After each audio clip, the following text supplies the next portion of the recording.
In 3, 2, 1. Okay. You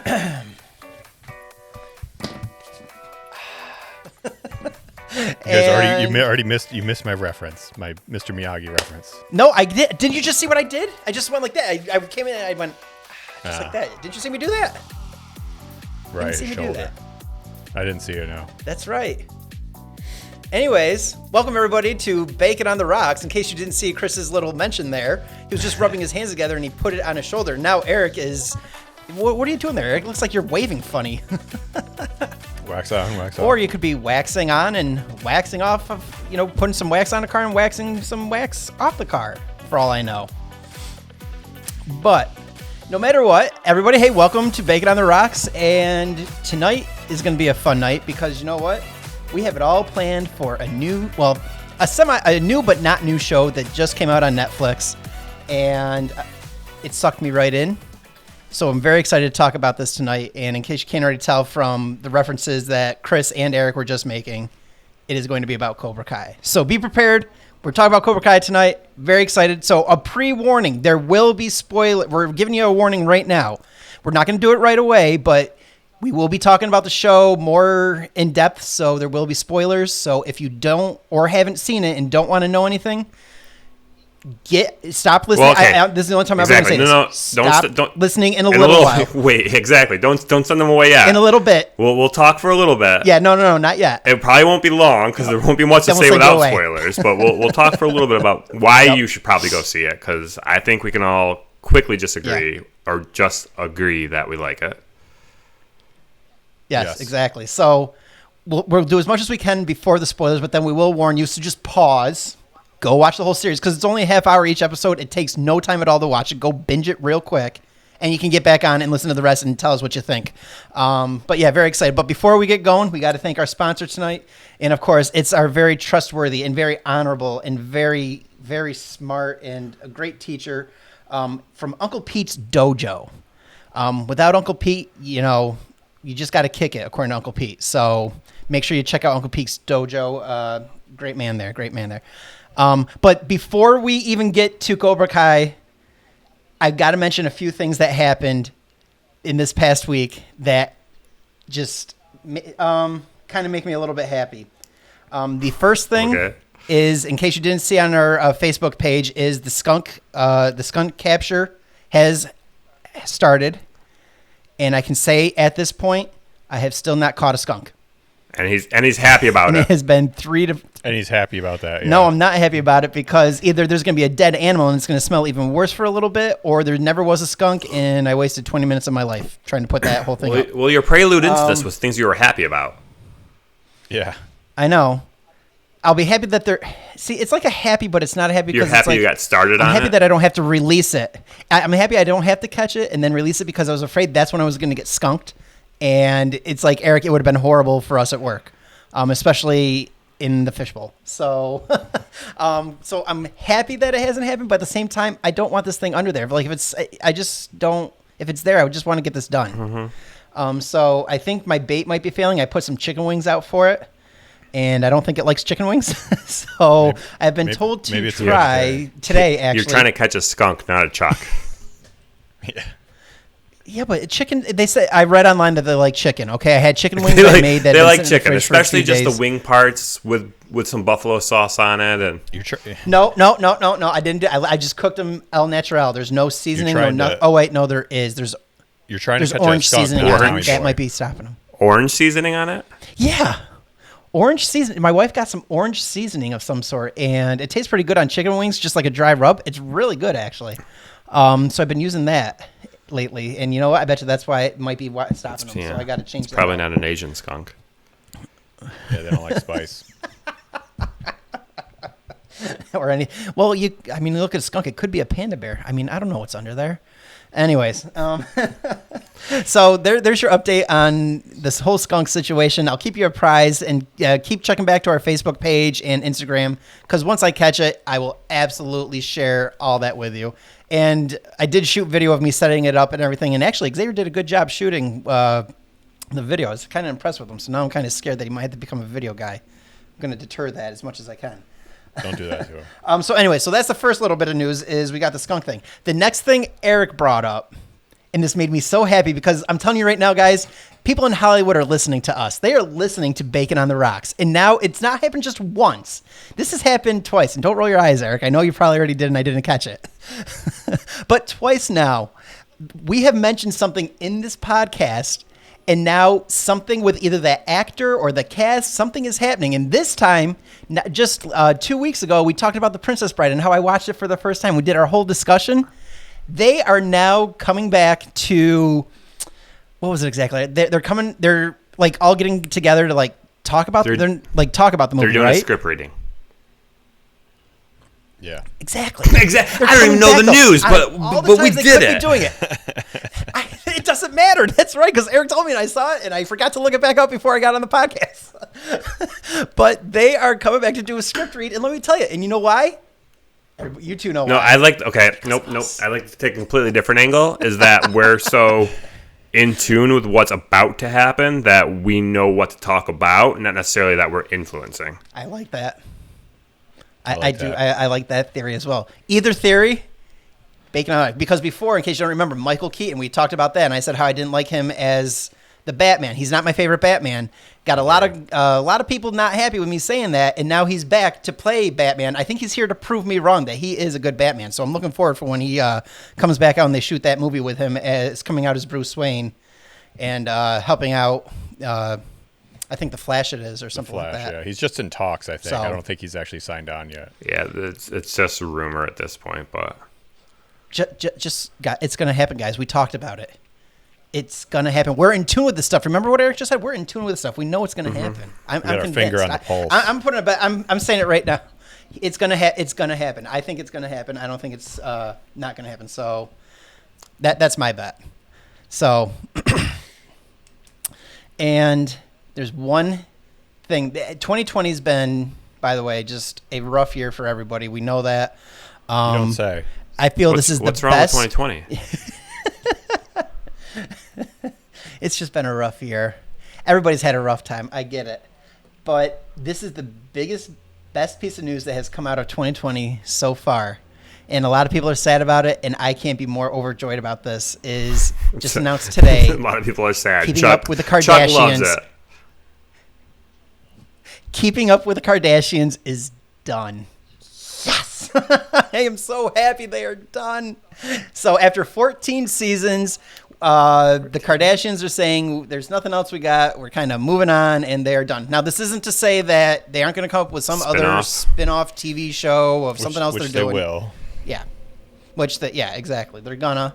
So one way or the other, I mean, they're not done, but at least that show's done. So, maybe they won't. Maybe they'll just kind of quietly go off. I also had not, but I also have. It has no influence or effect on my life that I've never, ever once paid attention to what was going on with the Kardashians and their show and their lives and their anything. Eric does not keep up with the Kardashians. Yeah, nope, I do not keep up with the Kardashians. Is that what it was called? That was a show title, wasn't it? Yeah. Yes, it was. No, I didn't.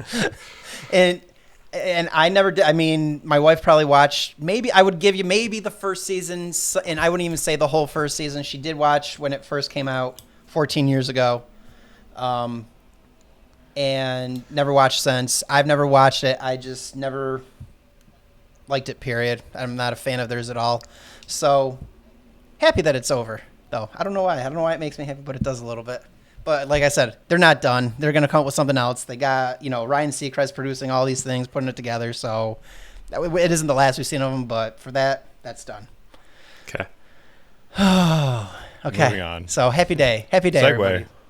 Anyway, segue into, what's not done and what's back is Cobra Kai. They are back. So I think let's what should gently run for 14 seasons. Get into this. I don't know if they keep going with the way this show's going. I don't know. I wouldn't mind 14 seasons of this. It's going pretty good. I'm liking this show so far. Yes, I would agree.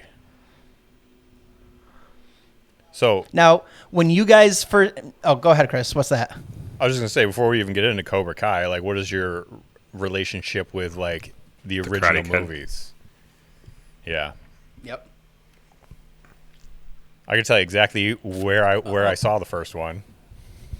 Why don't you start us off? 1984. My brother, my cousin, and Yep. I went to the Paris Theater on Genesee Street in New Hartford there, which is now like a piano shop or something. Used to be like that kid's fun. How old would you have been? I would have been 6. Okay. Really? That was I'd see. I didn't even know that was a theater that right across from Casa Tumacha, right? Yeah. Yep. Almost, Yeah, or used to yeah. We're one Jenny now. Actually, it's more. Yeah. Oh wow! I didn't know that was a movie theater. Okay. Yeah, the Paris Theater. I don't know why, but like interesting. that's like I would say that the original Karate Kid is right up there with like Star Wars and E.T. with the movies that I remember watching in the theater, and like had a profound impact on me. Like after that, I wanted to go take karate, and so my brother and I did. You know, and it was basically because of that original movie. You know. Had a much different experience taking karate than in the movie, though. You know.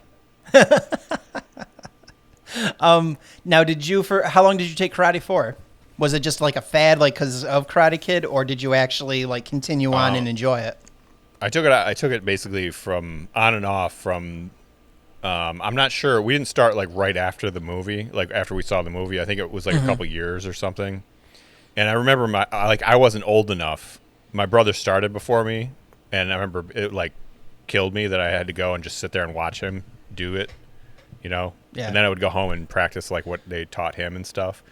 But so I did that for a while, and then I bounced around schools for a little while. But it was something I did basically right up until my mid-20s, I would say.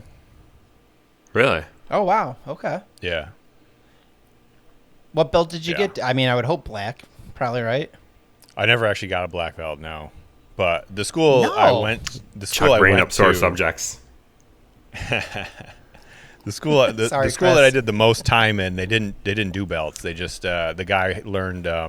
He was like a U.S. Marine or whatever the base is there on Okinawa, and he learned like in Okinawa, and he taught like the traditional way where he didn't give out belts and stuff like that. So, Oh. Okay.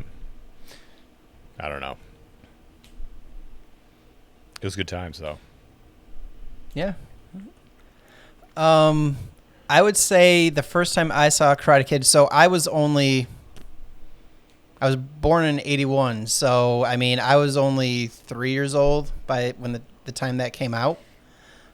So I would say 87 at first, second grade. I don't know, because my mom's weird about violence, so it may not have been until either the late 80s, early 90s. I can't even tell you the first time. I probably saw it on TV is the first thing I'll say. I didn't go to a movie theater, obviously, because I was way too young. So I saw it on TV. So I would say probably my cousins. Some reason that's ringing a bell. But I loved it a lot. And it's like as a little kid when you're watching it, it's like then you want to go beat up on your younger brother or your younger sibling, whatever it is. And that's exactly what I did. Like, I'd start doing karate kicks in the air.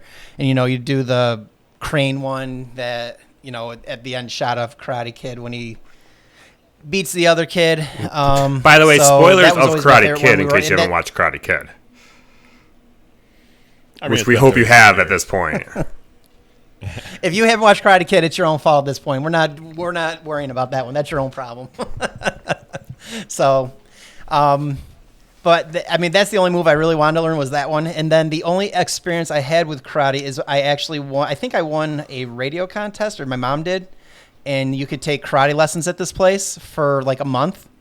And so she won it, and my mother would not go take karate because she was not even interested. So she gave the prize to me. And so I went for a month doing karate, and I liked it a lot. But just we didn't have a ton of money to sit there and do it. So it was just like, yeah, it's free. Now we're done. And I went back to like football or swim or something like that. So that was it. And then, but out of all the karate, I saw Karate Kid. I think the only one I didn't see was Karate Kid 2. I skipped and saw 3 and all the other versions of Karate Kid, but I don't think I ever saw 2. Wow. So, yeah, I don't know why. I've got to kind of look on Netflix and see if they maybe brought that in with Cobra Kai being on there now.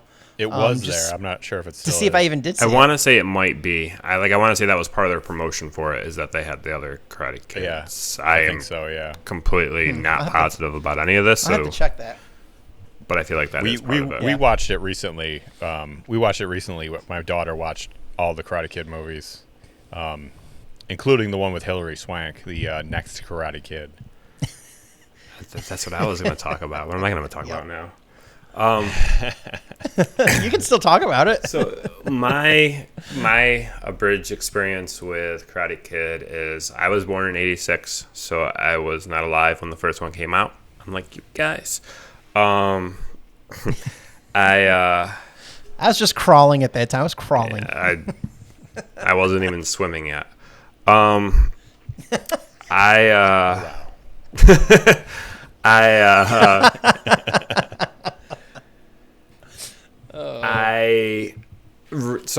think I spoke about this before, but like I remember there being a whole collection of VHSs just recorded off VCR, labeled on the side what was on it. And I remember Karate Kid 1, 2, and 3 were all on a single VHS. Now my actual memory of watching that is very slim. I'm sure I watched all the way through it once and saw all three of them. I remember the first one a good amount from just not necessarily what happened in it, just that I had watched it a decent amount. 2 and 3, I don't remember watching it all. Like I'm sure I may have, but I don't remember. However, the next Karate Kid I probably remember more than any of the other ones because I've probably seen that a decent amount of times. You liked Hilary Swank. I did not have a problem with Hilary Swank, no. Wasn't a problem. Okay. Well, that's who acceptable. does? That's fine. It was funny when Eric says, and then there was the next Karate Kid. And I go, oh, we couldn't at first think of who the actress's name was. We couldn't think of Hilary Swank's name. And maybe you did, but then I think you asked me. I think that's what happened is someone else was talking about it. I'm like, with you know who, and then and I'm like, oh, $1 Million Baby. And Eric's like, what? Because I couldn't think of Hilary Swank's name. I just knew $1 Million Baby. I just knew she played in $1 Million. I couldn't think of it quick enough, but that came up first. So he just kind of gave me a look like, really? I'm like, I was right. Just, connecting the dots, the movies, all that. Yeah. So 6 Degrees of Hilary Swank. So I'm trying to think here. Okay, so Karate Kid. So my thing is now with Cobra Kai, like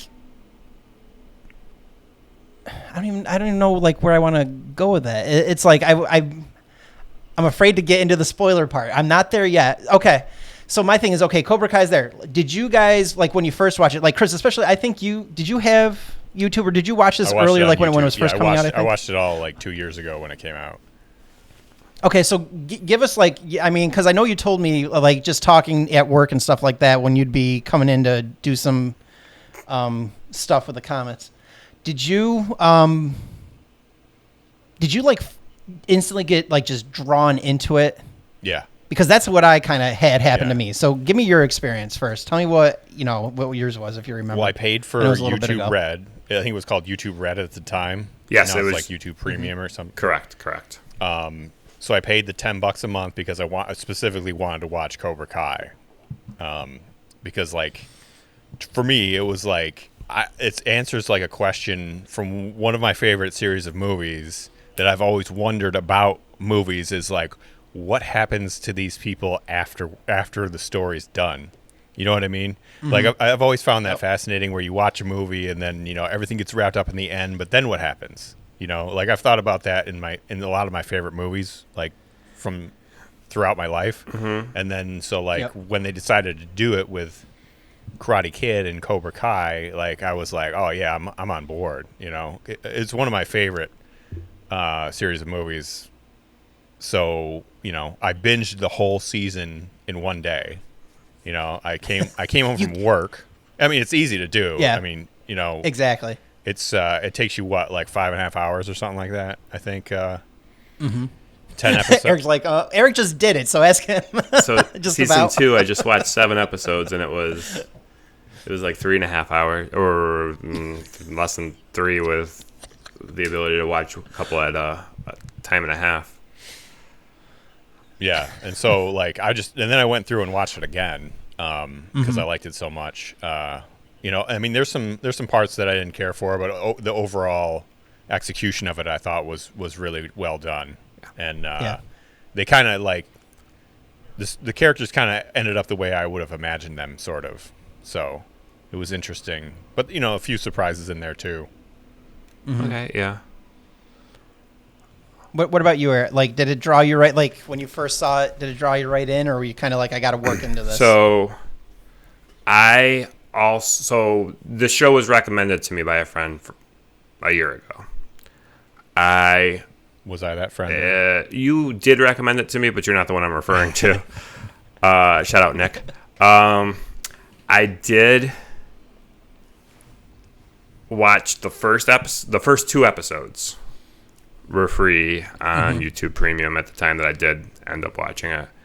I had already used my 1 month free of YouTube Premium on a different show, so I didn't get to use that and try and binge it all in a week. But I remember him saying something like that it was free on Wednesdays for a period of time.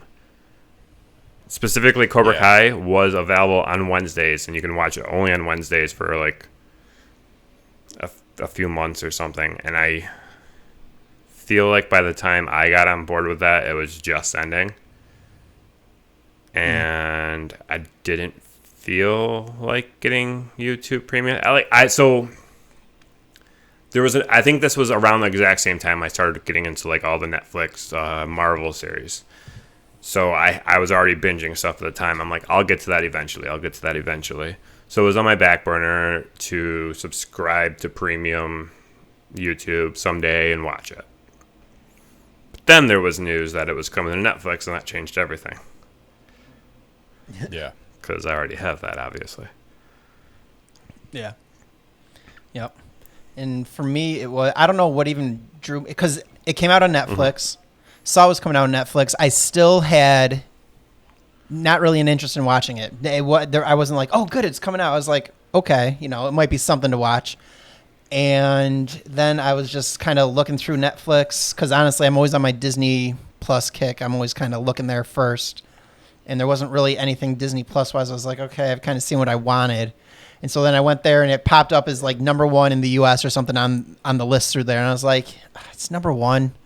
I'm like, okay, let me take a look. And then instantly, like, just watching it, and I was probably 15 minutes into it. So let's say halfway through the first show, and it just kept going and kept going, and I just kept going. I probably watched 4 or 5 episodes right the first shot, because it was at night, and I was just like I was watching it on my phone, like laying in bed, because I can't use the TV, because if I change it and it's something loud or something and wakes my wife up, then I got to like change the channel back to something that puts her to sleep, I guess. Which is Adult Swim. I don't know why anything on Adult Swim just puts her to sleep. So it's like, okay. So then I got to put on my headphones, and then I got to sit there and just like watch it. So yeah, I watched at least a good 5 episodes that night, and then I finished the first. And then I woke up in the morning, did my quick workout, ran, and then as soon as my workout was done, instantly got right back on so I could keep watching before the kids woke up. Because, and this isn't a spoiler, but you know, there's a little more colorful language every once in a while. Nothing horrible, but something that, you know, a 7-year-old and 11-year-old don't need to hear. But nothing outrageous. Is this will you think less of me if I tell you that my daughter and I are watching it now, Chuck? No, I don't think any less of you. I definitely don't. Thing. So I mean, I tell her that like, there's words we don't repeat, and there's certain scenes where I have her look away or whatever, but yeah. And really, you know, there's. I mean, again, you watch it prior too, though, so you have an idea of what's coming. Right? Yeah. Yeah. So, I mean, again, that's my own thing. That's just the way I am, and you know, I mean, Xavier's a hockey player. I guarantee you, Many of those words are already things he's heard. But Natalie, I take caution with her. Let's put it that way. So, anyways, but yeah, I instantly watched it so I could finish the first season within less than 24 hours. I pretty much got close. I think I finished it that night. So within 24 hours, I pretty much watched the whole entire first season with everything else going on in my life. So very addictive, very addictive. And I loved it a lot. So yeah, it does the thing where it ends like on a cliffhanger usually, So you like gotta watch. You gotta feel like you gotta watch the next. Just watch the very beginning of the next episode, see what happens, and then before you know it, you're 20 minutes in, and the next cliffhanger is about to happen. Yeah. So I'm gonna double back onto my experience again too. So I watched the first couple episodes a year ago. Then it was added to Netflix. I rewatched the second episode just to kind of remind myself of what happened. I'm like, I have enough grounding in the story to not have to rewatch from the very beginning, but let me just see what happened in the last episode and watch from there. And I did that with the plan of watching that episode and maybe one more. And then before I knew it, I was on episode 8 of the first season. So and it's 2 a.m. So no. Actually, it was only like 7 because again, these are only half hour. I started around 2, whatever. But I meant to go to my mom's at like 4, and then it was 7:30, and then I did Cobra go. Kai! I showed up. I was there. But yeah, so that was Saturday. Here we are on Wednesday. I did take a day or 2 off from watching it, and I am complete with the series. It's addicting. Now, and again, trying to stay as broad on this, is there anything within let's say with kind of the first season, if you can kind of remember, was there anything now let's go 1 and 2. Was there anything that you kind of were disappointed a little bit without dropping any big clues yet? We're still spoiler free. At this point, yeah, we haven't said anything really yet. I don't think I could answer that without being. I will. Yeah, I think. I mean, you can just say yes or no, and there's some stuff, and then we can get into that. But I'm just, I will say that I kind of have the complete opposite mindset of what Chris was saying earlier about wanting to know where things go and wanting to know what happens where they are now. I am usually more of a fan of the allure, and it was like, where could they be? And just having that mindset, because I feel like more often than not, when we revisit something, especially when it's 10, 20, 30 years later, it seems to be more disappointing in a cash grab, and it's like, I don't really like where that went. Like, I still haven't seen Super Troopers 2, and I still haven't seen a lot of these things where they keep on revisit. I mean, I guess I am kind of excited for Ghostbusters, but I still feel like that's divergent enough. I am not really that excited for Top Gun, unlike some people in this room. And by this room, I mean this chat room. I have no idea who he's talking about. Chris, you got to settle down about Top Gun. Right. I've heard good things about Bill and Ted 3, and I feel like I will watch it sometime, but I was very skeptical about that.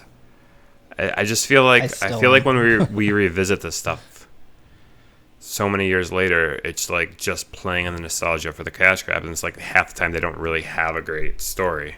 Sorry, there's just like a bug or something. I don't know, but I went into this with good recommendations, but still not huge expectations, and then was kind of blown away. Yep. That's what I was going to say. You have no expectations really, but a couple people said watch it, so you're like, okay. Yeah. So exactly. I had none of that. Yeah, I had none of, except for Chris saying it like 2 years ago. Oh, this is really good, you guys. And I was like, and I just wasn't going to spend $10. I feel like, yeah, exactly. It was on a completely different platform that we didn't have. I took his recommendation. Yeah, it was good, but it wasn't like, I don't feel like he drilled it home like, you have to go see this, like some people do. Like, he said it was good. I was like, all right, maybe I'll watch that sometime. I didn't have anyone that was, there wasn't like a, you have to go see this type of thing. Yeah. So. Yeah, I'm not that guy. You don't want to set the expectations too high and then have someone not like it and be like, oh, looks like. Both of you, what are you talking about? You're like, you haven't watched The Princess Bride? You really need to watch it. It's a great movie. What? You both. It was more of a disbelief that you hadn't somehow seen it yet.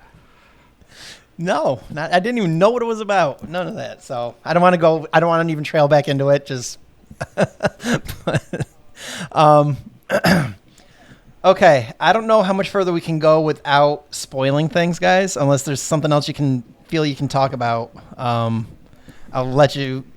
You both of you are kind of looking like no. So, okay. So this is the point in the show, folks, now where we got to give a warning and say what's about to happen is total spoilers. So if you have not seen Cobra Kai, I recommend you pause, download this podcast if you want, or you can come back a little bit later and listen to the rest of it. But we are now going to start just divulging everything that happened into it and just let it flow. So, so go watch it if you haven't, and we can't wait till you come back, and we'd love to hear if you agree or disagree with us on what we're about to talk about from here on out. So pause, and we'll see you back in a little bit. Otherwise, 3, 2, 1, here we go. Spoilers ahead. Okay, so we're going to start with season 1. Sorry, I hit the microphone. We can try and go episode by episode. I don't know if that's really going to work. I think my first question that really, before I even forget it, I just want to ask is, do you feel that the people who wrote the script for all this and they made Daniel be a successful car dealer, do you feel that really has everything to do with the whole car thing and the wax on, wax off?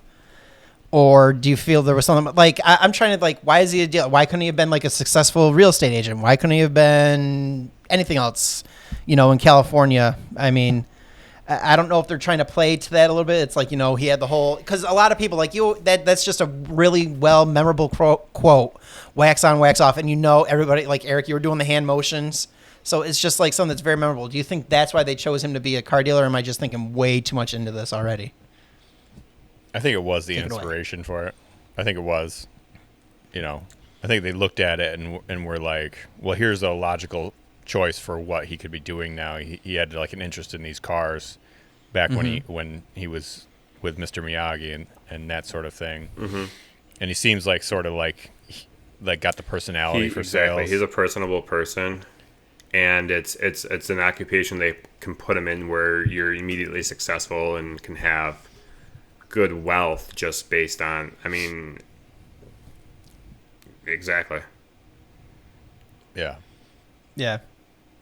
That's pretty much what I felt. I don't know. And you guys know when I watch movies, I don't even really read. I just enjoy the story and just let it go. I don't really put thought into, I don't know. I kind of turn my brain off a little bit sometimes. I didn't even draw this conclusion. I don't know. That just stuck out to me. It also gives him an interesting way of Johnny coming back into his life, where he has to help him fix his car, or somewhat by chance. That's just where the tow truck brings his car or whatever. But kind of like it creates like one of those, like what they call like a meet cute in like the romantic comedy movies. It's like the opposite of that, where it's like the meet awkward, Yeah, no, I agree. I don't know why I caught that. Now speaking with the whole car thing still, now the car Johnny had, was that ever in the first Karate Kid that he had, and like he had the same cars since the 80s? Or no? Because I know he had the dirt bike or the motorcycle. I know they rode those, but I don't remember if he had a car. And there's the one scene where they're at golf and stuff, and Daniel and Allie are like leaving, and then they pull up in a car, but I believe it was a different guy driving it. I don't think Johnny was in the car, I think, but I don't think he was driving it. Okay. I don't remember him other than the dirt bike, like you said. I don't remember him driving. Yeah, that I couldn't remember. I mean, it would be awesome if they did continue. Like he just, after he lost, after he lost that competition to Dan. I hate calling him Daniel. I'm gonna call him Dan. I'm sorry. I can't call him Daniel. Danielson. When Danielson, I can call him that too. I can't call him Daniel. I don't know why. I just can't. Partly because I think that's because it's my brother's name. So, and it should be just Danny, but that's really my brother. So either way, where was I going? No. The car. Where the heck Johnny's was I car. going? The car. I completely forgot where I was going with this one. Oh my gosh. Anyways. Okay. Okay, yeah. Aaron, someone else take it for a minute until I come back to it. I don't know. We'll come back to that. I completely lost my train of thought. Well, I mean, right off the bat, the first episode, they start dropping Easter eggs. The way Johnny and Miguel meet over they discuss the water pressure in the apartment, and that's how Mr. Miyagi and Daniel met.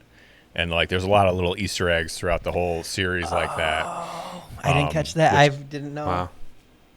Yeah, I could do like a whole like YouTube video on like the Easter eggs that reference the original movies, which has probably been done, I guess, if I looked into it. But I'm sure. I wish I had time to watch such a thing and talk about it with you.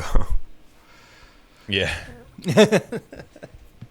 Oh wow! I did not know that was the same thing. But that at the same time, I didn't notice like that one. But there are other things throughout the movie that I'm like, oh my god! And it's probably the more obvious The ones where they have but flashbacks. It's just like too. it's great to see that they. I feel no. That's Yeah, another the thing I actually flashbacks want really to talk help. about real quick. Is it really does. Like I don't. I'm sure I watched 2 and 3, but I don't remember anything from it. And 1 is a vague memory for me.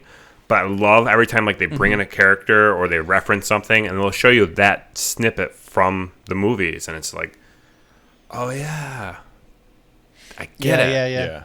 Yeah, they do a good job with that Yep. without being And- too like over something. No, I Exactly. agree. Yeah, they don't do it too much, just enough. It's just a light little. Here you go. This is what he's talking about. Yep. Or remembering. Yep, absolutely. So that being said, again, to anyone that you don't even have to have really watched the original Karate Kids. I feel like as long as you just know the general premise, it's more than enough, and this will fill in a lot of those gaps. Like, yes, obviously it helps that you have like some sort of attachment to these characters from the previous, but even if you don't, because again, me coming into this, I can't tell you the last time I watched Karate Kid. I knew the premise. I know I'd seen the movie, but until seeing a lot of these flashbacks, it helped, and then it's honestly, if you just know the premise, you can easily enjoy this. Yeah, absolutely. Yes. I agree. Okay. This might be too early in this, but I'm going to just do it anyways because I forget my questions otherwise because I don't write anything down. If it were you and you were Miguel or any of these other kids going in, would you lean more towards? And we're going over both seasons. Before I even say this, we're going season 1 and 2, correct? That's fine. Yeah. Yeah. Okay, so we're doing both seasons. So, if you were Miguel or any of these kids going into like just wanting to do karate, would you feel you'd be more leaning towards Cobra Kai or Miyagi-Do, right? And I'm not gonna lie, I hate that name. I don't know why it's Miyagi-Do. It's like call it Danielson. Easier. I don't know. I don't like that name. But which one do you feel you would be leaning more towards if it were to be you doing karate, or would you be a hybrid? Well, I mean, I feel like that's kind of like a big point of this series too. Is it's throwing it in your face that Cobra Kai is this awesome, fun thing, yada yada. Like that. That's how it was in the movies. That's how it is in this, where it's like it's brought to you that it's the badass thing to do. Like, and then Miyagi-Do is more like the in tune with yourself and finding relief through it, or in the spiritual sense of it. And obviously there's no real draw to that as a kid until maybe you're seeing the notorious sides of, again, it's almost like this. I am saying the premise of the show pretty much. I feel like is you're seeing like the notorious sides that can happen in the Cobra Kai. Mm-hmm. So that still didn't answer the question though. Which one would you do?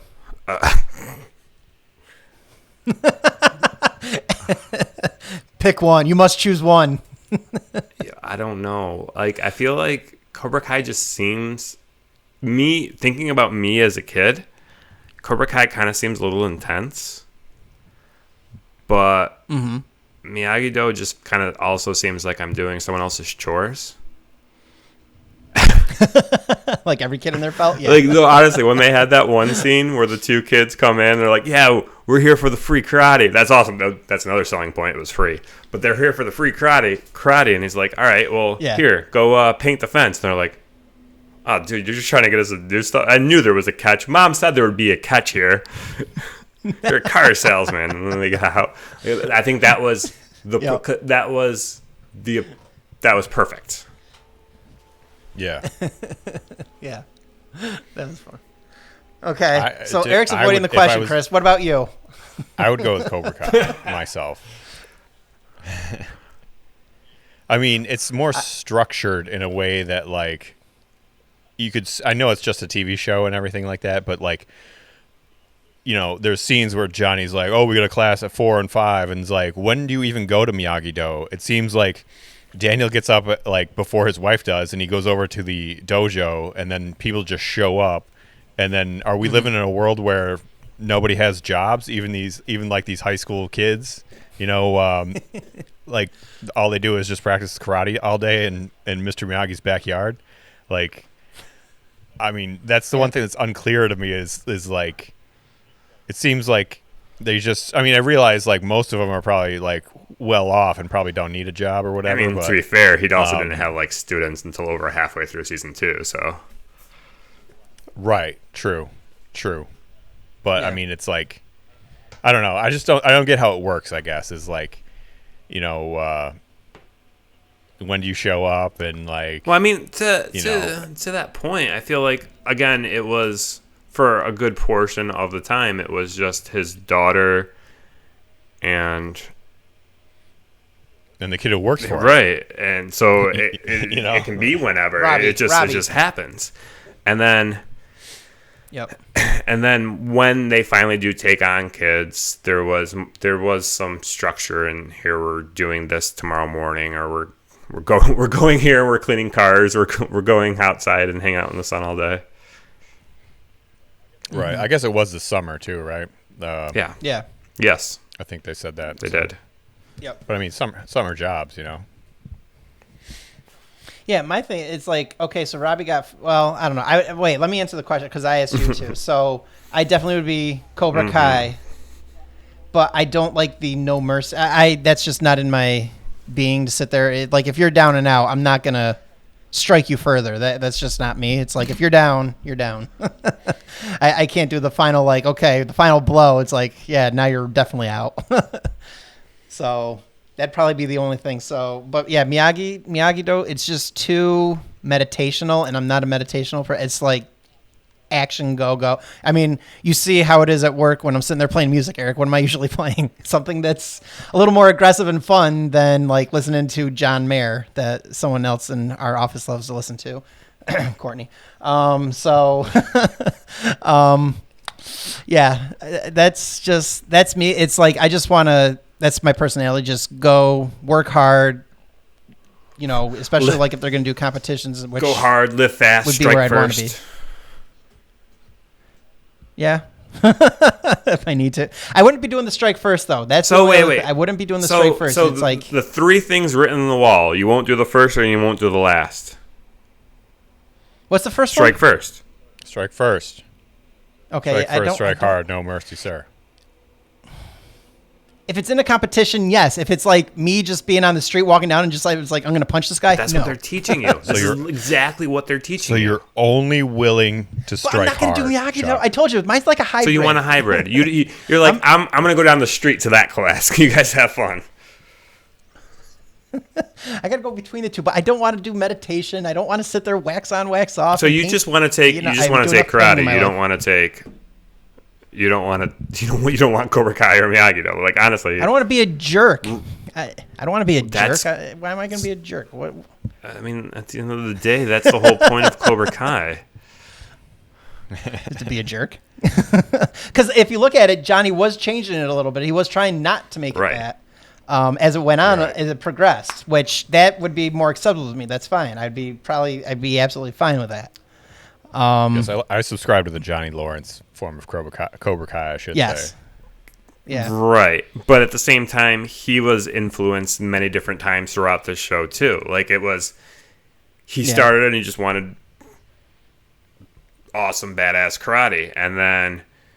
And then... Oh, yeah, we'll accept girls. We'll accept this. We'll whatever and cater to what we need to do. Yep. And then be a little bit more PC, even though he has no idea what's going on in the world. Oh my, that's the next That's part. one of the things. Go. That's the best part about his character too. I know. That Wait, he's we'll just- get to that. So let's do that So, next. Let's finish this thought, and then let's get right into So, that. but like it would keep on going in every different direction. Like, and then it's like, oh, but we got to do whatever we can to win. And then, oh wait, you don't do that though. And then it's like that's kind of disrespectful. But the whole point is show no mercy, but be merciful while showing no mercy. And then, oh, this guy's back, and now we have to. It honestly, it felt like every couple episodes, the mission statement, for lack of a better idea right now, is Changed. completely different for Cobra Kai every couple episodes. Yep. I Well, would he's agree with that, he's yeah. a new teacher. He's just trying to find his way in the world. And You know, then that's like exactly. He was way too influenced by everything that was happening around him. Whether it should be this way, and then it's like, oh, maybe I shouldn't be that. Maybe this, and yeah. No, I agree. I feel it does change quite a bit. Which honestly, I liked it better as it did because now it's hitting more of my, where I would want to be. But, anyways, let's get into all the references that Johnny gives throughout both seasons and how little he knows about just the world around him right now, and the way it is. It's like Johnny is still basically stuck in the 80s. yeah. He is just totally there in the 80s. He has no idea of what's going on in 2020 or let's say 2018, probably when that came out. Let's say it was around there. And honestly, I absolutely love the way he pulls it off throughout the whole entire series. It just makes me laugh every time. The whole cell phone thing where, the internet. I love that whole scene with the internet. Are you trying to connected figure to the out that and then couldn't Wi-Fi? figure out Yeah. What's the Wi-Fi? Of course. What else did he reference? Earlier, it's like, yeah, we got a website. www. Cobra Kai. .com. Yeah. And then everybody's back, like when he's going out handing out the flyers and he's still wearing his like bandana thing or whatever you want to call that thing on his head. Yo, you want to pick up and those then he chicks got rid of over it at there? first 'cause- It's like, no, we're just gonna go talk to him. But you know what? Go and join karate. That sounds like a better idea. It is a good idea. But then it's like you figure, okay, he's embarrassed me. He gets the idea. He shouldn't. Because honestly, it's funny. Just before he was doing that, I'm looking at him like, why is he walking around town handing out flyers with the little bandana on his head? I'm like, what's he doing? And then the next thing you know is those guys called him out on it. And then he took it off. I'm like, oh, good, he's done with it. And then you go you go to the next episode and it's right back on. He's still staying the same and committed to it. It's what he knows. So, At the end of the day, it's what he knows. Yep. I like how he references all these 80s movies that I used to watch, like Iron Eagle and Over the Top. Yes, the kid. Over the Top, great We have to go yes. home and watch Over the Top. Great one. Sylvester Stallone in that. I love Over the Top. That was a great movie. I don't know. What was Iron Eagle, was it? Iron Eagle, yeah. Louis I don't know Gossett that one. Jr. and it was basically a Top Gun type of low-budget Top Gun movie. Top Gun's still better. It was excellent though. If you ever check it out, I think it might be on like Amazon Prime or something like that. Oh yeah. I'll have to take a peek though. But what else did he do? It's a movie that Johnny Lawrence would love. There was toward the end of the season, Yeah. he and that was part of the cliffhanger for the third season was he texted, what's her name, Amy? Allie. With an Allie. Sorry. He messages Allie on Facebook, and he's like, yeah, I downloaded this app on my smartphone called Facebook, and I messaged, like, while sending her a Facebook message. Yes. The one girl's like, you can check your email? Yeah, it's a smartwatch. He's like, I have a smartphone. It's an Ericsson. Ericsson.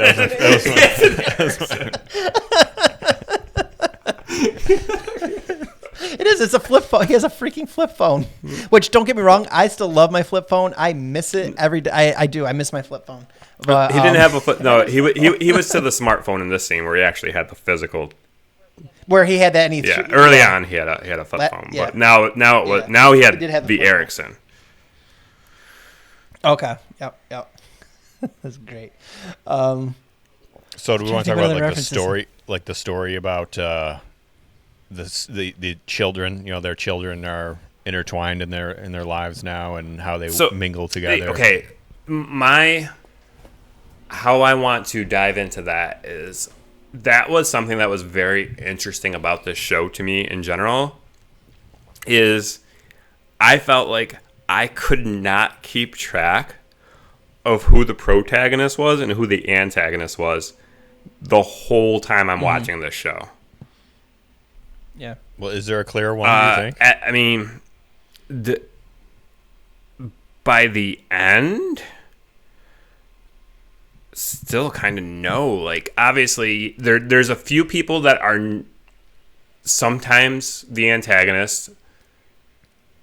I honestly, almost every character in the show is sometimes an antagonist and sometimes a protagonist, except for Yeah.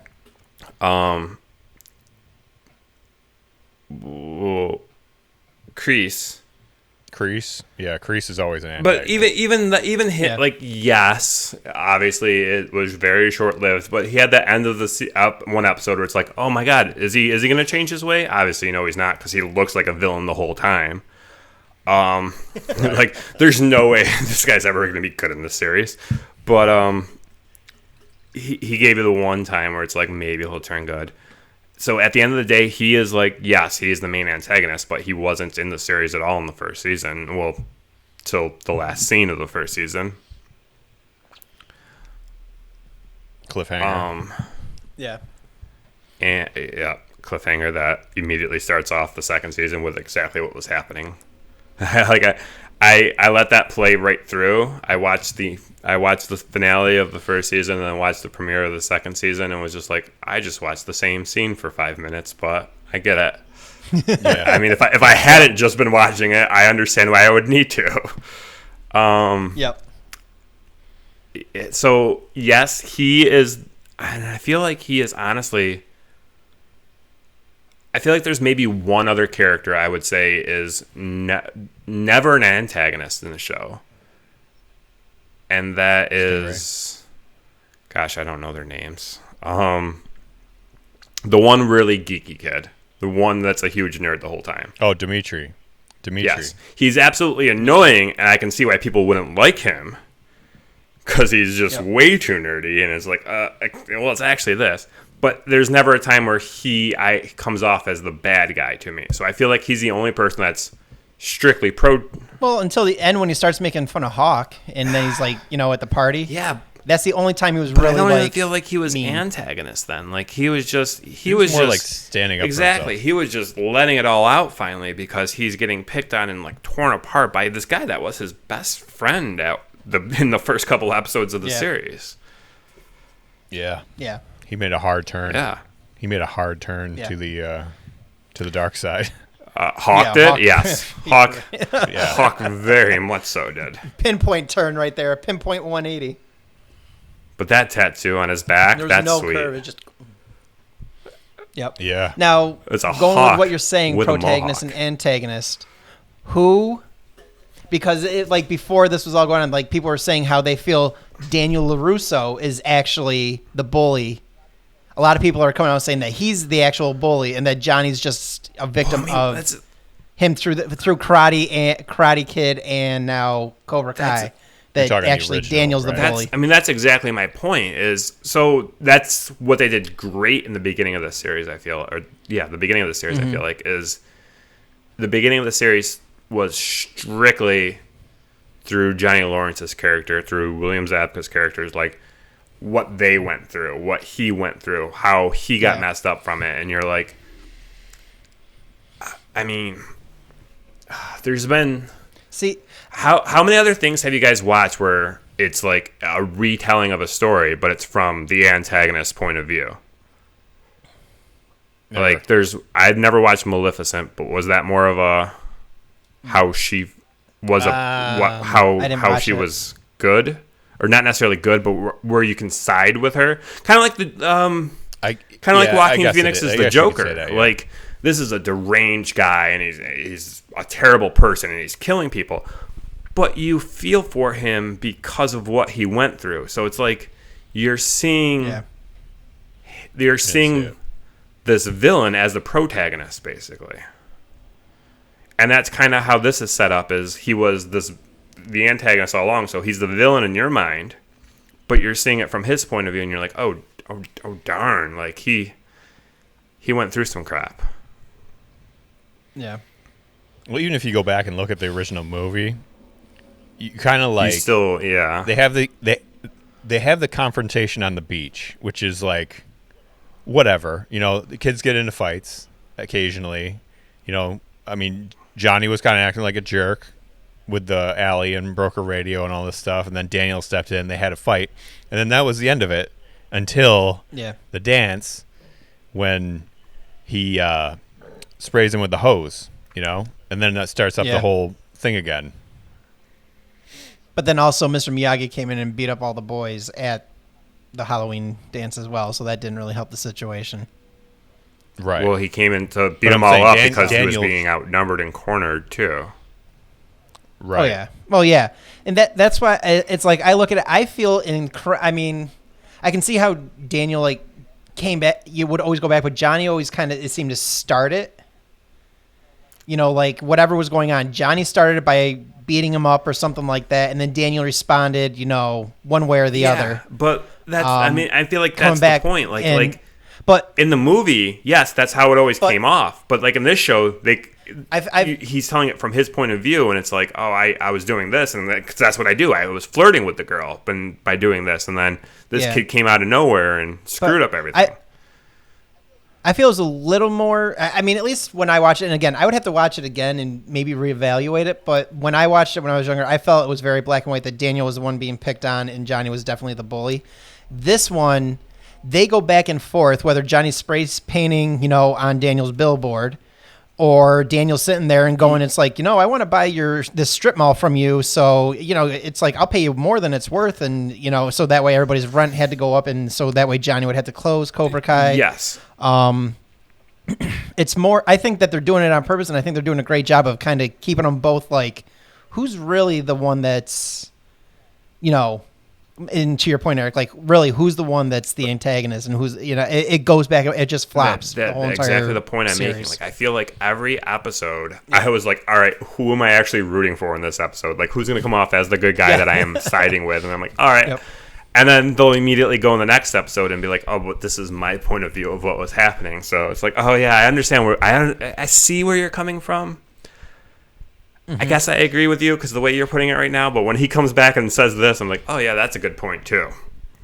And they do way too good of a job of that. So I'm just like, I honestly, I was almost too torn. Like there was so many emotions going for all of these characters that I didn't know who to like and who not to like so many times. Yeah. That's one of the things I like about it, though, is it's a complex story. I loved it, and I hated it. Yeah. Especially when I had to just binge on it for 3 hours to get ready for tonight. Well, that's the best way to watch it, in my opinion. I'd be more like all these things he's remembering. I'd totally be like, yeah, it'd be the best way. What was I going to say? And I also have to say I love Johnny's Charger when he paints it black and he gets that from Daniel, and the way he paints it, the whole paint scheme has Cobra Kai. Dude, love it. I loved it, and then I felt bad when he had to get rid of it. Shouldn't it have been a Mustang Cobra though? Did he have to get rid of it though? Yeah, but the Cobra's more. It's not like you could get him, I guess, but I mean, the thing is, you can't. No, you can't. No, now that I but think about listen. it, now. Because a Cobra had. But listen, my one argument is, and then I'll tell you why. my one argument is he took a Dodge and put a Cobra emblem in the front of it, and that's basically exactly where there would have been a Cobra emblem from Ford. Okay, but here's the reason why. Okay, They couldn't his get car, the license from Ford. Who has the money? Daniel's cousin went and lit his car on fire. Okay, and so Daniel trying to be so we're going with Daniel trying to be the good guy, which actually it's his wife making him be the good guy. A Cobra it's like $70,000-$80,000 for a Cobra. Like for him to give him one, like compared to a Dodge Charger, just like here's a basic Dodge Charger. Yeah. Well, that's why you wouldn't get a Cobra. I mean, I get why you want him to have one, but there's no way that I don't have a Daniel's gonna be able problem to with sit him there and having give a him Charger. Cobra. I have a problem with him putting an emblem right there where on a Dodge car where a Ford car has that exact same emblem, I guess. Yeah, but they don't have it on the front. They have it on the back emblem. They have it on the back. Is where they put the snake. Okay. There's the round circle, and then that's on For the some back reason, I remember it being in the grill Cobra. too, but I could be wrong.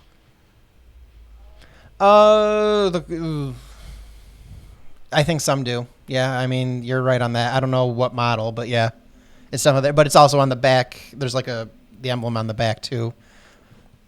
Because I don't know if neighbor up here has one that's like a Shelby Cobra, dude. Okay. Anyway, I digress from that. That sorry, yeah, side we're getting to pack Chuck's that- Car World. Sorry, that I was sorry. just making a joke about. Anyway, but that's why I feel that. I mean, because it's a great comparison, though. You could like, hey, it's a Cobra. That would have worked great, but it's not realistic to give someone that kind of car. So yeah, the car's nice. What about some of the tactics, Johnny? Let me tell you. Do you think you guys could actually, with 4 or 5 people in a cement truck, actually move the rolling part of the cement truck? That I thought was a little far fetched in the movie. Depends that was on who's in there with me. I was just like, I don't know if that's actually possible. I'll get that thing rolling. So- you give me the right people, I'll get it rolling. It's funny that you bring up that scene though, because I feel like that was a very interesting scene because they were trying to show like Cobra Kai. They were all in the cement truck, Getting and down in the it's mud and this dirt. very muddy, but it's also like the more dangerous thing. Like they could be stuck in cement. Yeah. But in all honesty, like balancing on that board like they were doing, the water and then the rocks just outside the water, they weren't that far away. If you fall off that thing, you could bust your head open. That actually seemed more dangerous to me than being in the cement truck.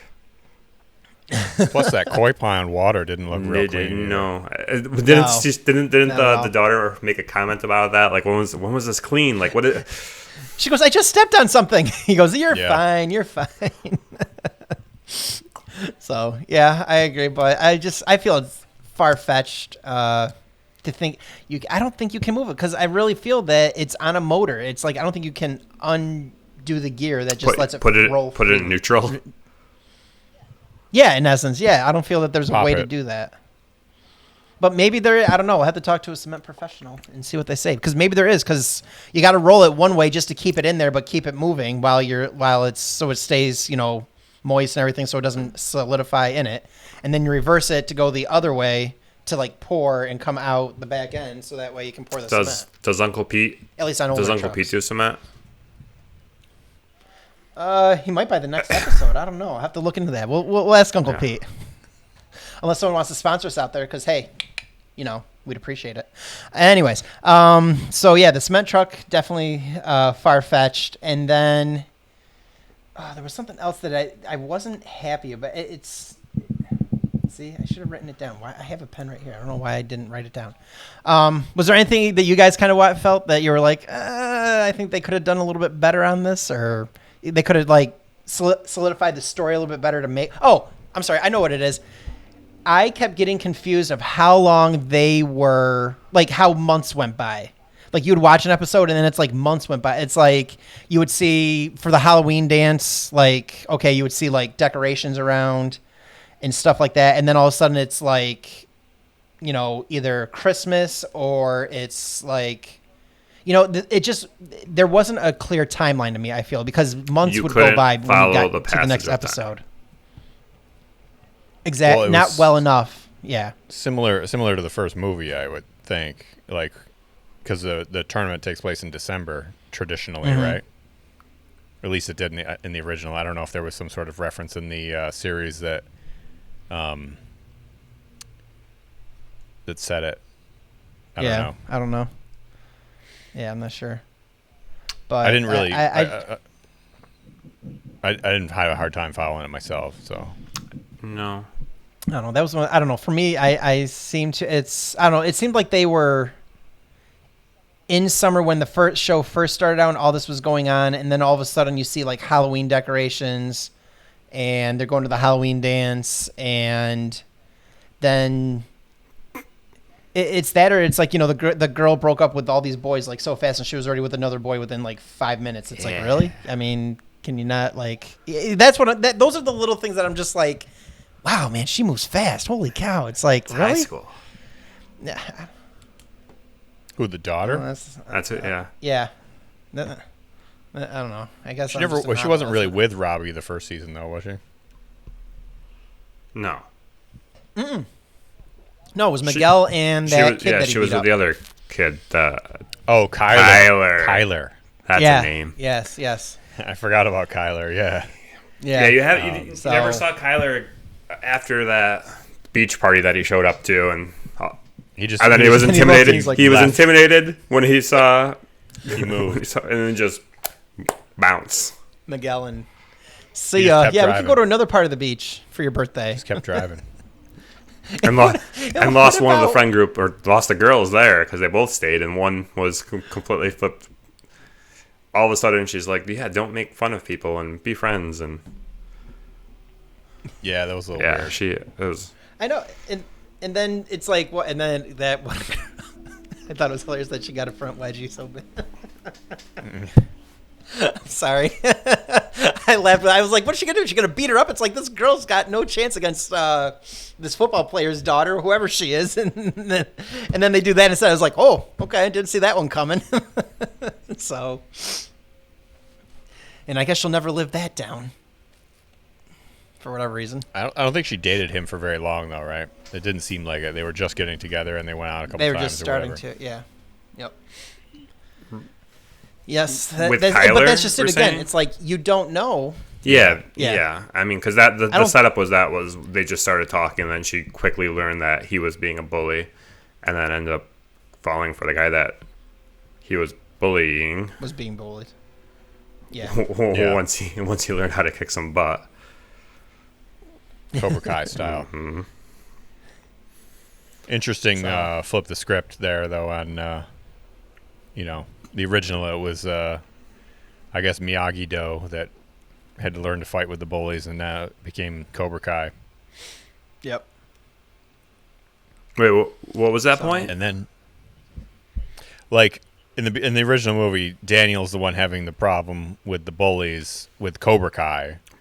But to the point that you're trying to make now, in this movie, Johnny was explaining that he was bullied when he was a kid, and that's why he joined Cobra Kai. So it kind of comes full circle that no matter I feel like no matter what, everyone that gets into karate was being bullied at some point. Yeah, in this show. That's kind of true. I think of in life too. You know. Yep. Yeah. Yep. Or you just watched Karate Kid and then wanted to learn karate. Right. So it happened. Right. So, okay, so let's discuss the whole situation with Robbie here and how that's all come about. One, his mother is insane. Yeah. She just takes off and leaves for some guy to go to Punta Cana, or she went to some. Yeah. Is that somewhere is that in what Mexico. it was? Yeah. Yeah. So she goes and just like, oh, I'll only be gone for a month. The kid's like in high school still. How the heck do you just? No, he dropped out. Sure, this is okay. Well, he dropped out, but he's still high school aged, yes, age. Yeah. So, it just, And it's sad because I know in this world, you know what? There are people who probably think and might act like that to some degree. Might? Yes. Yeah. No, So, there I are feel bad 100% for people him. like this. Yes. Yes. And worse. I know, but Yeah, I'm probably trying to worse, Be, yeah. trying to be kind. But you got to feel for him, and then it's like I'm surprised it took as long as it did for him to kind of get out of the apartment that he was in with nobody there, and then the lights, like the power goes out because no one's paying the power bill, so they turn it off on him, and it's like He still hangs strong. And again, with this is where I flashlights. get confused with the passage of it's like I get confused with the passage of time because it's like, okay, how long was he living there with no power before Daniel's like, oh, hey, you know what? Why don't you just come stay here with us instead? Like, I don't know. I feel that's the only thing that it keeps coming back to me in the passage of time. I just don't, I'm not catching on to it, I guess. I feel like his character is another. I feel like, again, almost every character in this show is another example of, oh, this is going to be another antagonist. Look at this kid. He looks like Sean Hunter from Boy Meets World, so he's going to be that. Yes, he does. I saw that. I thought that is yes. I'm like, Sean. He's going to be your. I like him, but he's totally kind of a bad guy, but not type of thing. Like, he's a bad dude, but a good dude. He was. I mean, he has that edge to him. He started out bad, but now he's like turned over a new leaf. But that badness is still there, it's just there a little because bit. he's Johnny's son, and he came from this rough bring up. Because again, his mom's psycho too, and His mom's but then by the end of the first season, you're like, am I supposed to be cheering for him or against him in this match? I don't know what I'm supposed to be cheering for.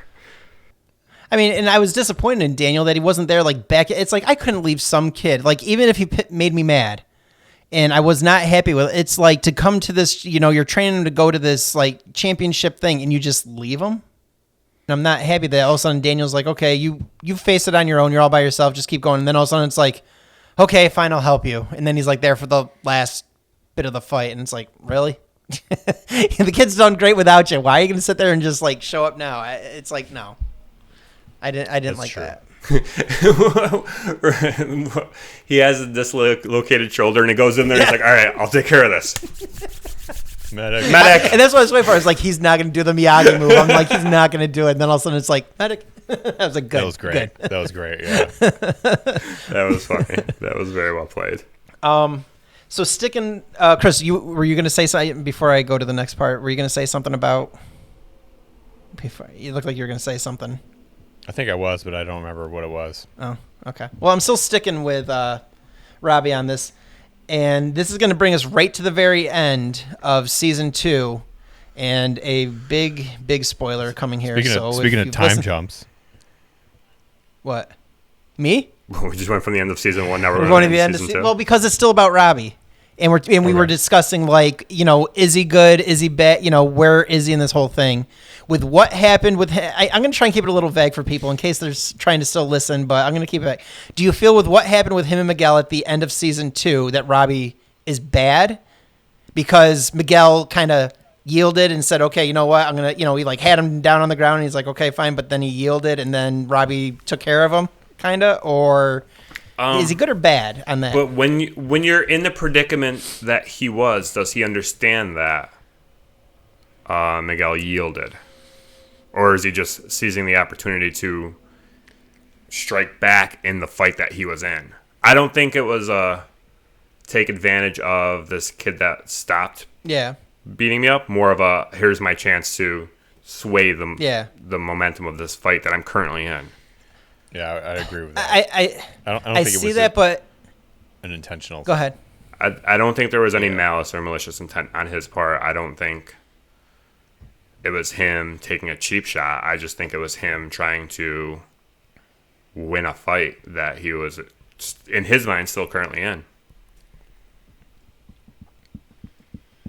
That just happened to lead to an unfortunate thing that very could have easily paralyzed the kid. How about that scene, though, huh? Well, just like the falling, and you see behind him is the railing. You're like, oh, this is not good. I saw that, but what I didn't like is if you look at it again, I wasn't happy with I don't know what they could have done different. If they could have made him stand on something higher, shot at a different angle.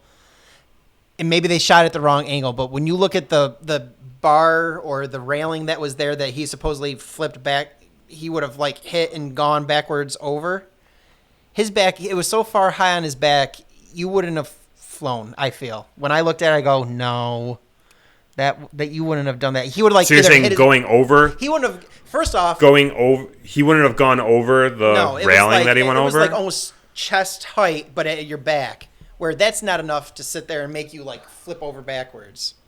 You know, for being his age and all that. I don't know how tall he is, but I didn't look into that much. I'm not saying I disagree with you. But it's a. I know, and it stood out to me. But the other part is, okay, you hit that, and if you go over the back, I don't know. I thought I saw him like if you were gonna hit your back, you know, if a microphone, you would kind of like hit and you would go over, and you'd be more falling straight down, headwise, if you're going over the railing than if you were to sit there and just like keep going flat. I don't know. I'm getting a little too real into this, I guess. You got to take it into consideration the technique, Robbie's technique. You know, his airbending technique. Very good point. Yeah. Of falling. He falls with style. I don't know if I'm reading into this too much or not, too, also, because like I said, I'm rewatching it with my daughter. And tonight we watched. How far are you in? We have 2 episodes left of season 2. So. Okay. So 2 episodes left. 9 and 10. Right? There's 10 episodes a season, I think. Yeah.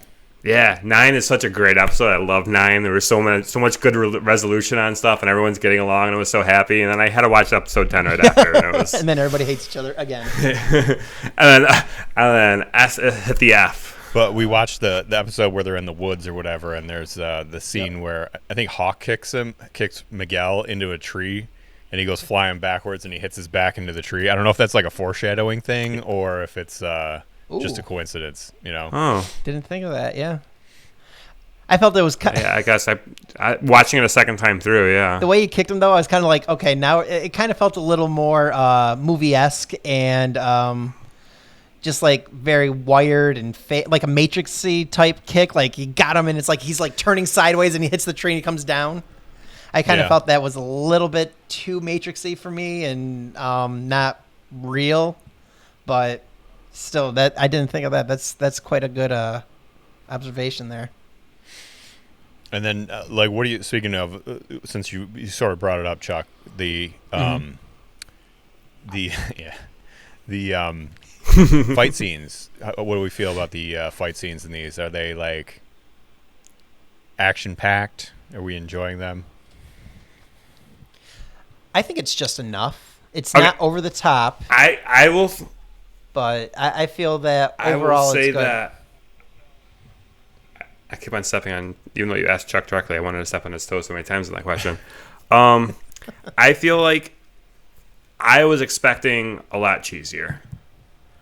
I'm glad. I think they did a good job with the choreography, but still made it cheesy enough that it was. Yeah, it was a good balance. Karate Kid TV series 30 years later. Yeah. I agree. I think the choreography is good. It's exciting enough to make you want to watch it. Because if you watch like the original movie, like the karate is very basic in it for the most part.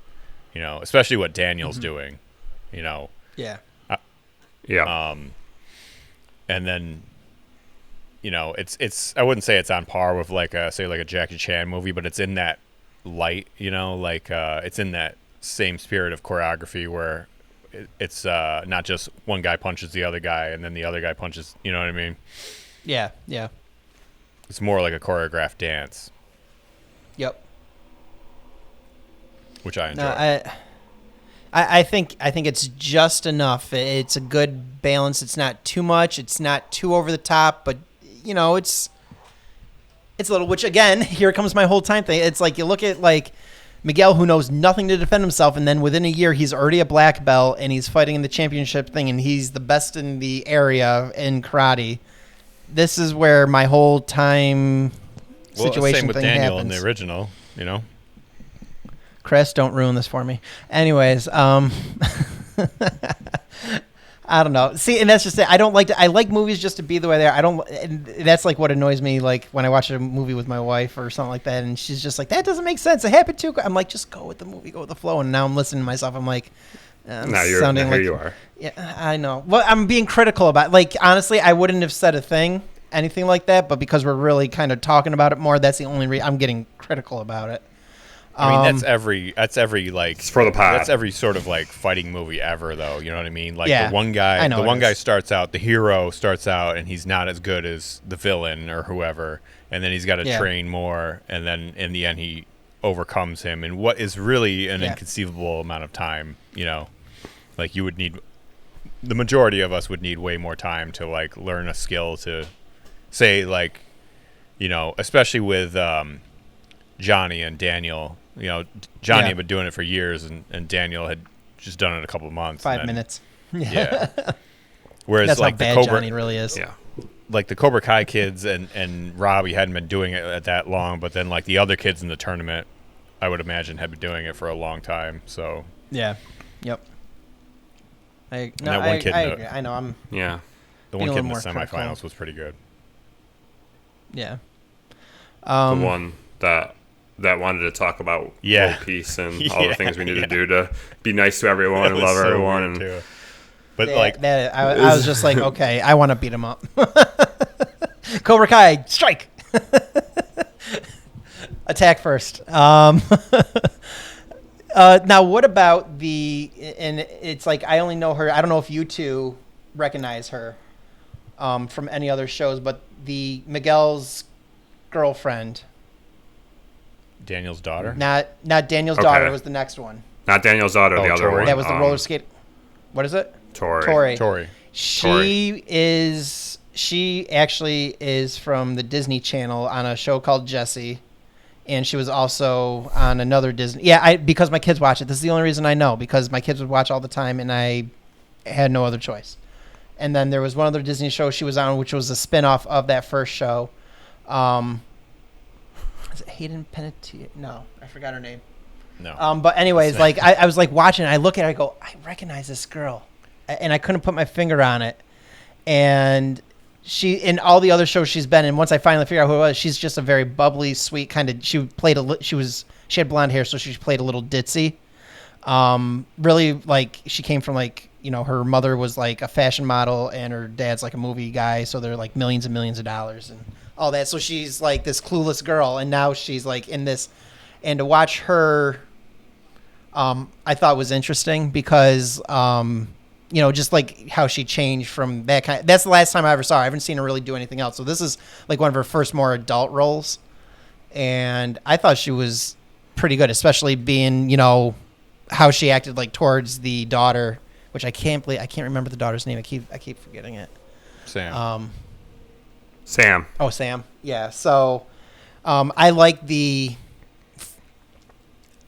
tension between the two of them. I mean, it's just, again, enough, and it's not, and again, it's like you got three different people going on with all this different tension. You got the dads, then you got the two boys, and then you got the two. It's like just a lot of tension. Layers. It's gotta have layers. Gotta peel the layers. It's like an onion. Now, there's a lot of theories on who she is. Like they're kind of like, there's theories online of who her parents are, whether she's Allie's daughter. There's a theory that she's Allie's daughter from the original. There's also a theory that she's Terry Silver's daughter, who was the... Didn't they establish that Allie lives in a different state right now? Colorado. They did, but I'm giving you fan theories, what's out there.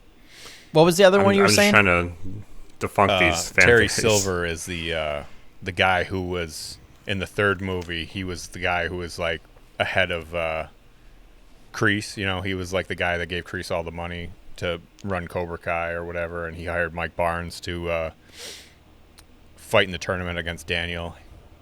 And he trained Daniel. Well, gosh, man, this whole new situation. I keep hitting my microphone. Time out. So wait, what was 2? Is 2 where they go to Japan? 2 is where they go to Japan. Oh, okay. I didn't see 3. I saw 2. I saw 1 and 2. I haven't seen 3. Sorry about that. Strike that. Reverse everything. I haven't seen 3. Is 3 where? Is 3 where he joins Cobra Kai? 3 is where he joins Cobra Kai. Yep. Okay. Yes, I did see 2. 2 I liked as well. That was good. Have not seen 3. Okay, sorry, Chris. Continue. I didn't mean to rain on your parade there. So there's a theory out there that she could be his daughter. But she also, I picked this up tonight when I was watching it. She says something like when they're at the roller rink, and she says something to Sam like, not everyone has daddy's paycheck or whatever it was she says, which would, allude to the fact that she doesn't have money, and Terry Silver was like a billionaire. So I don't. No. She alluded to that in a couple different times where she basically said that. Or is she just trying to throw you off? That she didn't, and they had to work for everything that they had to do, type of stuff. Interesting. And that's why she's a bad girl, but that you can sympathize with against making her an antagonist, protagonist, bringing that up again. It's all just a cycle. I somehow don't. I don't find like myself rooting for her at all. I usually am rooting for Daniel's daughter. I don't know what it is about. Something about her is very likable to me. And I mean, they did position her as that, but again, then that whole thing of she came from a rough life type of setup too, where it's like, oh, she's doing this because that's all she knows. Not necessarily that. I don't want to say that they set her up as a protagonist at all, but they set her up as an antagonist with maybe there is a moral ground of why she is the way she is. Yeah. Not necessarily that you cheer for her, but you can sympathize. Yeah. Yeah. But she also comes in with some knowledge of martial arts into the class too, which I think is another thing that has people thinking she might be Terry Silver's daughter too. But I don't know. I don't know. So now I want to go watch it again, Chris. Now you got me thinking, and I want to watch it and see if there's anything else that maybe I didn't really pay attention to. Interesting. I pulled up her IMDb real quick just to, see if there was anything I would know that she's from besides these Disney shows that Chuck watches. All the time. She does some voice acting, which is pretty cool. She was in a episode of Robot Chicken, so you've watched this late at night sometime, Chuck. Mm-hmm. That's really late. That's midnight. Where she did the voice of Sabrina Spellman, so Sabrina the Teenage Witch, whenever. What's her real name? Peyton List. That's right. And she also did the voice of Batgirl in the Batman Hush movie, animated movie. And just another side note, I only know this because Natalie wanted to go see her. She came to New Hartford for a signing. Yeah, I know. Down in the New Hartford Shopping Center for something somewhere. She was down there for some signing or something like that. This girl did? Yeah. Really? Yep. Was it like back before this? Yes. It was probably, I would say, 4 years ago. Where, like, fourth wall or something? That's interesting. I'll give you more. I don't want to. Yeah, I'll give you more information later. There's names I don't want to drop on this podcast and say stuff because I could be inaccurate to a degree. But we'll discuss more after. But yeah, she's been here locally. Did some signing and all that.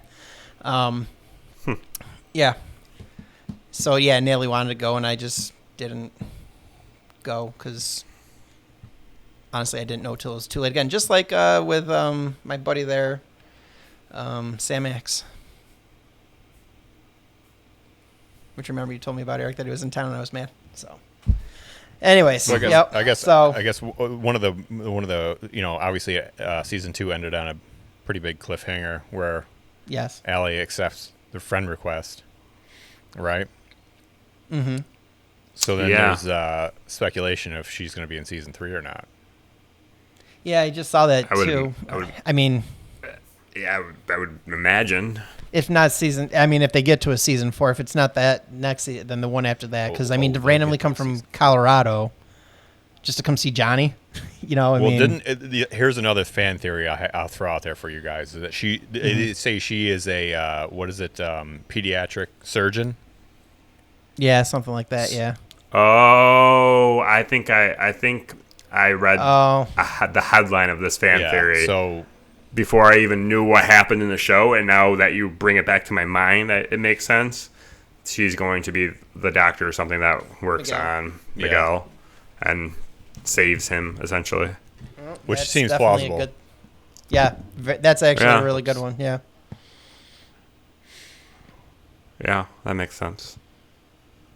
But I've seen interviews with Elizabeth Shue, and she's kind of tight-lipped about the whole thing. But she did one interview because she did that. Have either of you watched the Boys there on Amazon Prime? No. No, but I need She's to. in that. She's excellent in that also. But when she was doing press for it, they asked her about being in season 3, and she was kind of coy about it. And the way she answered it made people think that she was definitely going to be in it. Gotcha. Yeah. Interesting. Could neither confirm nor deny, but couldn't talk. Yeah. Basically, yeah. Usually, if you can't deny something, It's- it's because it's confirmed. Yeah, pretty much. Yeah. So, yeah, and I was wondering did you guys think it was anything else, like a phone call, like when that first happened, and then the phone was thrown, and I heard it just ringing, or was it ringing, or did it just make a like? It made his notification sound. I don't know why, On but his for whatever. on his When I Ericsson first phone. heard that, when I first saw that, I was like, "Are we gonna go back to it?" And then finally, they're panning back to in the sand, and I thought it was gonna be like a call from like Miguel's mom or something saying that. And then my thought was, if it's from her, that's to say that he didn't make it or something. That if I saw that, that's where I felt that was going, or some Whoa, other. Chuck, that's a I don't know downer. why. Wow. Yeah, I don't know why. You're just jumping the stuff. Yeah, that's where my mind went at first. When I first, if it's her, something happened to him.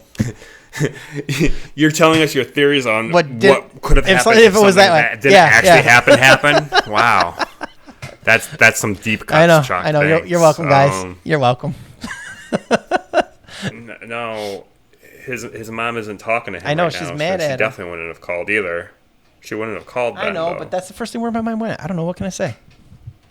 Just being honest. Yeah, poor Johnny too. He's finally getting his life turned around, and then this happens.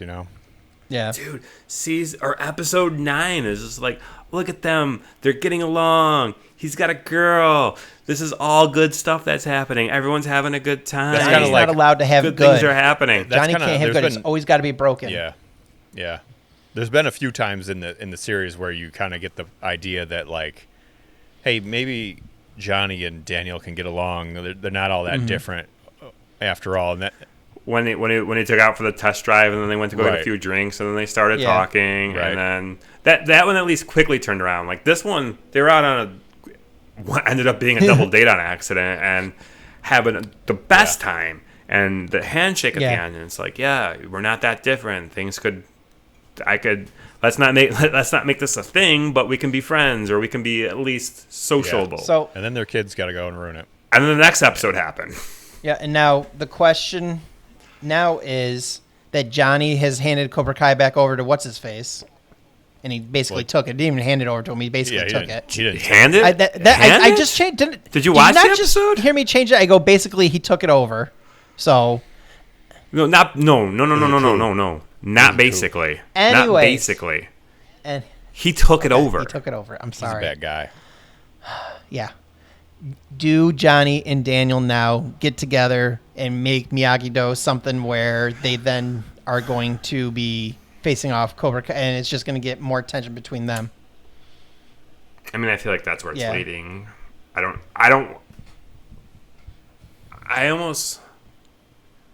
I guess. I'm not sure I want that. I I'm know. not I don't sure know I how I want it feel either. about it. I'm like, I don't see how it would really work. I mean, it's like they would have to take Cobra Kai and Miyagi-Do and form it into one and make it like Cobra Miyagi-Do or something. It's got to be something. So, I mean, like, by the end there, though, it was probably a little over half the class of Cobra Kai that was in there for that Yeah.